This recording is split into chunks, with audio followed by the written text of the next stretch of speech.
사사기 18장 1절. 그때에 이스라엘 사람들에게는 왕이 없었습니다. 단 지파 백성은 아직도 살 땅을 찾고 있었습니다.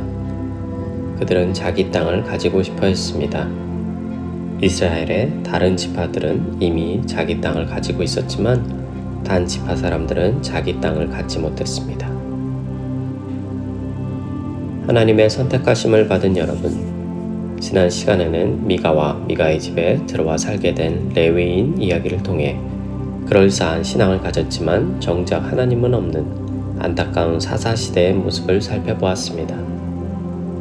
오늘은 이스라엘의 한 지파인 단 지파에 대한 이야기로 시작합니다.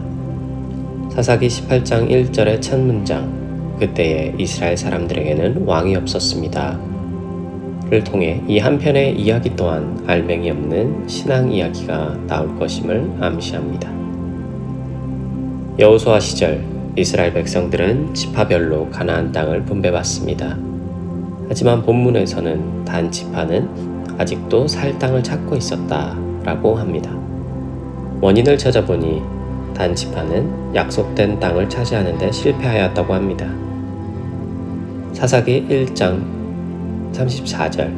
아모리 사람들은 단 지파의 사람들을 산지로 몰아내고 평지로 내려와서 살지 못하게 했습니다.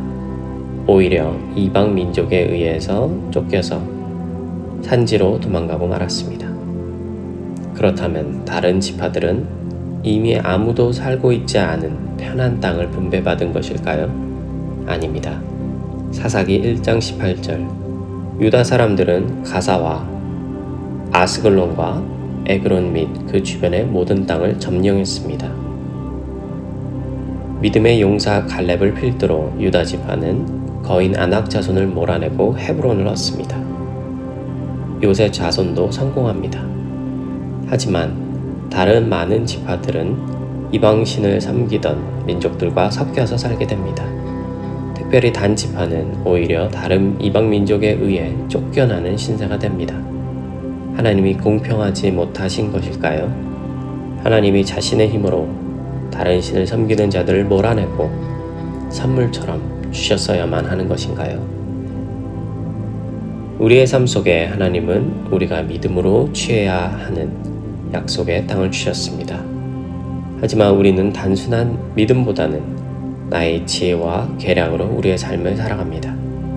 현실에 안주하며 좋고 편하고 쉬운 길을 선택하게 됩니다. 가족을 위한 길, 자식들이 잘 되는 길, 이 땅에서 더 잘 살 수 있는 길, 무난한 길, 보기 좋아 보이는 길, 인정받는 길, 그렇게 그 길을 걸어갑니다. 약속의 땅을 믿음으로 취하지 못하고 궤도에서 벗어나게 되면 나중에는 어디로 가는지, 무엇을 구해야 하는지 모르게 되는 경우가 많습니다. 그리고 상황이 꼬이게 될 때 하나님을 원망하게 됩니다.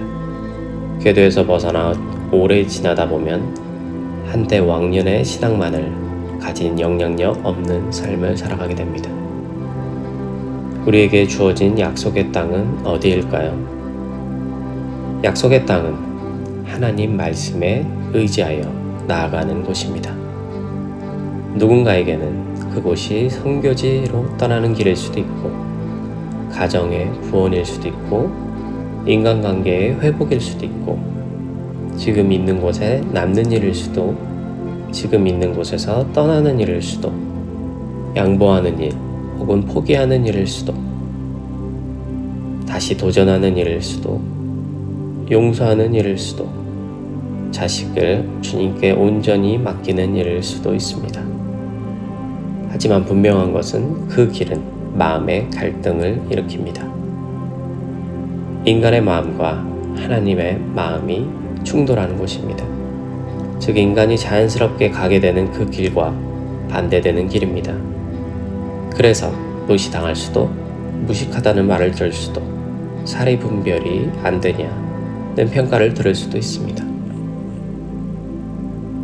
약속의 땅은 지극히 순수한 믿음을 가진 자들이 들어가는 곳입니다.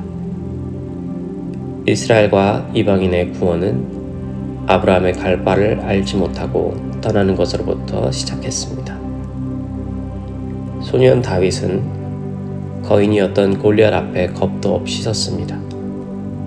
오병이어의 기적은 어린 아이가 자신의 작은 도시락을 가져오는 데서 시작했습니다. 앞에서 살펴보았던 많은 사사들은 순수한, 그래서 미련해 보이는 믿음을 갖고 전쟁에 나갔습니다. 약속의 땅은 끝까지 순종하는 자들이 들어가는 곳입니다. 신앙이 뜨거울 때는 쉽게 믿음을 표현할 수 있지만 상황이 어려워지고 두려움이 둘러싸일 때는 솔직히 포기하고 도망가게 됩니다. 사람의 힘과 마음으로는 도저히 끝까지 버텨내기 어려운 길입니다. 엘리야, 다니엘, 예레미야, 그리고 예수님의 제자들도 하나님의 말씀을 전하다가 정말 많은 고난을 당하면서 굳건히 버텨내었습니다. 예수님 또한 십자가를 앞두고 땀이 핏방울이 되도록 기도하며 버텨내셨습니다. 이런 말씀이 있습니다. 사도행전 5장 32절. 하나님께서 그분께 순종하는 사람들에게 주신 성령도 그러하니라. 결국 약속의 땅을 향해 순수한 믿음을 갖고 끝까지 포기하지 않는 자들에게 하나님께서는 성령을 주십니다. 그래서 그 땅을 향해 나아가는 자들과 동행하시며 자신을 보이시며 더 알게 하십니다. 허무하실지 모르겠지만 약속의 땅은 우리의 최종 상급이 되지 못합니다. 만약 그렇다면 모세와 세례 요한은 최고로 허무한 인생을 산 것이 됩니다. 우리의 진짜 상급은 바로 하나님 자신이 되십니다. 하나님과 함께 결승선을 바라보며 땀을 흘리며 마라톤을 뛰다가 결국 하나님을 진심으로 알게 되고 나의 주인으로, 나의 생명으로, 나의 모든 것으로 받아들이고 사랑하게 되는 것입니다. 대체 왜 그렇게 해야 되냐고요? 우리는 하나님과 평생 사랑하며 살 것이니까요.